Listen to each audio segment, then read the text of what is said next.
নমস্কার বন্ধুরা, আজকে আমি একটা রেসিপি শেয়ার করব আপনাদের সঙ্গে। আপনারা ভিডিওটা স্কিপ না করে দেখতে থাকুন। আগেকার দিনে একান্নভুক্ত পরিবারে এইভাবেই রান্না করা হতো। মানুষজন বেশি থাকতো, আয় ইনকাম খুব কম ছিল, তাই এইভাবেই রান্না করা হতো।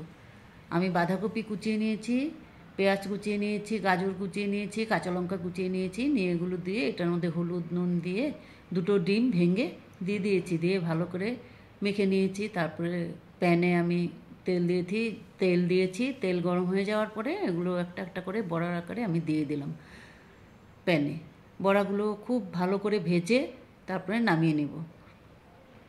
এটা ডিম দিয়ে করা তো, আর সবজিও আছে, একটু ঢেকে ঢেকে ভাজাটা করতে হবে, তাহলে সবজিগুলো সেদ্ধ হয়ে যাবে, ডিমটাও ফুলে ফেঁপে উঠবে। তারপরে আমি নেক্সট ভাজাগুলো বড়াগুলো আমি আবার করে নিচ্ছি, গরম করে নামিয়ে নিয়েছি। গরম তেলে আস্ত দারচিনি, এলাচ, লবঙ্গ দিয়ে দিয়েছি। তারপরে পেঁয়াজ দিয়ে দিলাম। পেঁয়াজ দিয়ে পেঁয়াজটাকে একটু নাড়াচাড়া করে একটু ভাজা ভাজা হয়ে গেলে ওর মধ্যে দিয়ে দেবো আমি নুন, তাহলে পেঁয়াজটা একটু নরমও হয়ে যাবে, ভাজা হয়ে যাবে। আর তারপরে দেবো আদা পেঁয়াজ পেস্ট, জিরের গুঁড়ো, লঙ্কার গুঁড়ো, হলুদ গুঁড়ো, ধনে গুঁড়ো দিয়ে আমি একটু জল দিয়ে সব একসঙ্গে মিক্সড করে নিয়েছি। মিক্সড করে তারপরে আমি দিয়ে দিচ্ছি মশলা। আগের থেকে যদি জল দিয়ে মিশিয়ে তেলে দেওয়া যায় তাহলে মশলা পোড়ার সম্ভাবনা থাকে না। তারপরে মশলাটাকে ভালো করে কষে ওর মধ্যে আমি একটু টমেটো পিউরি দিয়ে দিয়েছি। আমার বাড়িতে টমেটো ছিল না, তাই আমি একটু পিউরি দিয়ে দিয়েছি।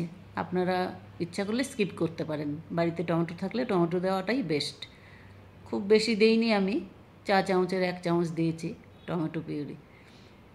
তারপরে খুব ভালো করে কষে দেখবেন তেল ছেড়ে দিয়েছে মশলার থেকে, তারপরে জল দিয়ে দেব। জল দিয়ে জলটা 2-3 মিনিটের মতো ফুটতে দেবেন মশলা সহ, ভালো করে জলের সঙ্গে মশলাটা মিশে যাবে। ফুটে গেলে তারপরে বড়াগুলো দিয়ে দেবেন। বড়া দিয়ে দেওয়ার পরে 3 মিনিটের মতো এটাকেও ফুটতে দেবেন।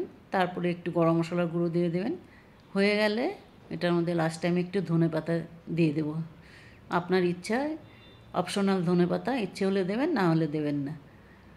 ধনেপাতা দিয়ে তারপরে নামিয়ে নেবেন। এটা গরম গরম ভাতের সাথে খুব ভালো লাগে খেতে। আপনাদের যদি রেসিপিটা ভালো লেগে থাকে তাহলে আপনারা একটা লাইক করুন, কমেন্ট করুন, আমার পাশে থাকুন, আমাকে সাপোর্ট করুন। ভিডিওটা দেখার জন্য আপনাদের সবাইকে অনেক অনেক ধন্যবাদ। আপনারা ভালো থাকবেন, সুস্থ থাকবেন, এটাই কামনা করছি। নেক্সট ভিডিওতে আবার আপনাদের সঙ্গে কথা হবে।